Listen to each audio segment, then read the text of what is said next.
Kita bahas hasil imbang Garuda Muda melawan Ekuador dalam laga pertama grup A Piala Dunia U17 FIFA Indonesia 2023 bersama pengamat sepak bola. Selamat sore, apa kabar? Selamat sore Mas Tipa. Terima kasih. Imbang tim Indonesia ini melawan Ekuador. Posisi Ekuador kita paham juga peringkatnya jauh di atas Indonesia. Anda menilai ini cukup bagus? Sejauh mana Anda menganalisisnya? Ya, skor 1-1 itu sebuah hasil yang baik. Kita mencetak gol itu penting.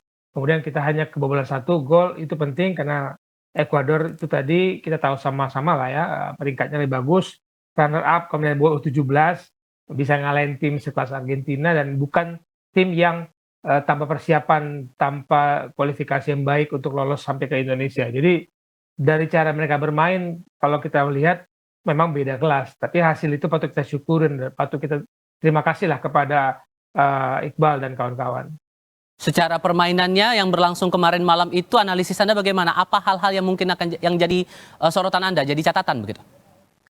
Iya, pertama saya mencatat keberanian teman-teman memegang bola. Adik-adik kita memegang bola itu patut kita apresiasi. Terlepas dari fisik, memang sulit memperbaiki fisik ya, Mas Tifal. Mau diperbaiki apa orang 2 hari lagi main gitu? Karena itu kan fondasinya, bukan sesuatu yang bisa diperbaiki dalam sehari 2 hari. Yang bisa diperbaiki adalah cara bermainnya, yang mengatasi bermainnya, yang menyesuaikan dengan kemampuan fisik kita. Catatan saya lainnya adalah terlalu dominannya serangan kita dari sisi sektor kiri. Itu terlalu dominan. Jadi kalau ini kita perhatikan Panama, di sisi lain dia juga dominannya dari sektor kanan. Ya. Jadi kita sudah bisa membaca nih dari partai pertama Panama seperti apa, meskipun kalah, Panama itu lebih banyak melepaskan tembakan dibandingkan Maroko. Jadi kita pun sudah harus mengantisipasi cara mereka bermain, titik-titik Panama melepaskan bola. Kalau catatan saya tadi, Indonesia coba lebih juga menyeimbangkan antara serangan dari kiri maupun dari kanan. Oke. Tadi juga diakui oleh pelatih bahwa energi sempat terkuras pada babak kedua, kemudian diakui pemain sempat tegang. Itukah yang menjadi catatan Anda juga begitu dalam pertandingan Indonesia melawan Ekuador tadi malam?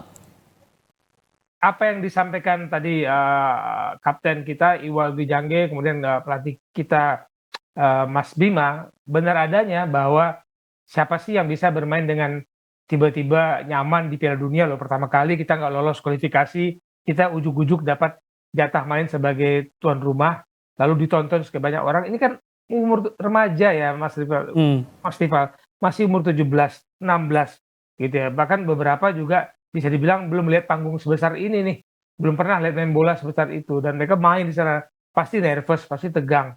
Tapi nggak boleh ada alasan itu, karena ketika mereka memutuskan main sepak bola, ketika mereka memutuskan masuk timnas dan bermain, itu semua aspek non teknis itu sudah ada dalam tim nasional. Jadi di tim itu ada aspek psikologinya, ada aspek komunikasinya, ada aspek fisiknya, gizinya, selain teknis. Jadi itu sudah harus diatasi sejak awal.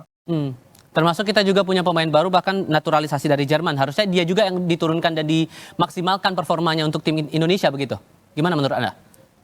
Ya, tadinya saya pikir kita ada dua nih pemain keturunan Indonesia yang dimain di luar negeri. Ternyata hanya Welber Jardim kan yang dimainkan di starting lineup. Ini pilihan pelatih dan tidak boleh kita merasa lebih tahu. Jadi kayak kita supporter, kita fans nonton bola, pasti kondisinya pelatih lebih tahu. Dalam latihan seperti apa dan tactical game yang dibutuhkan dengan pemain yang siapa, itu kan pelatih ya. Di tengah ada Jidabin, Vigo Dennis maupun Karifatur Rizky di tengah. Kalau kita lihat 4-3-3, itu sudah pasti dalam pertimbangan Coach Bima Sakti dan tim pelatih. Senin depan Indonesia akan melawan Panama. Kira-kira hal apa yang perlu dievaluasi untuk bisa memaksimalkan performa tim Indonesia? Pertama soal pertahanan koordinasi. Itu kan gol Ekuador kemarin tanpa pengawalan, itu seperti kita membiarkan orang masuk ke rumah kita terus kita buka pintu masuk gitu ya. Pertahanan itu sudah harus kita perbaiki. Kecolongan sekali tapi berbuah fatal. Kalau kita nggak cetak gol kan kita berarti kalah 0-1. Nah, sebanyak-banyaknya kita mencetak gol, belakang kita juga harus kuat, Mas Tifal. Jadi koordinasi pertahanan, kemudian kurangin bola-bola jauh, long ball yang itu bikin pemain kita lelah, karena ketika long ball juga kehilangan bola dengan cepat, serangan lawan berbalik ke kita. Dan kalau kemarin kita lihat garis pertahanan kita kan agak dalam, jadi lawan bisa lebih tenang masuk ke daerah permainan kita karena garis pertahanan kita itu lebih dekat ke kotak penalti kita.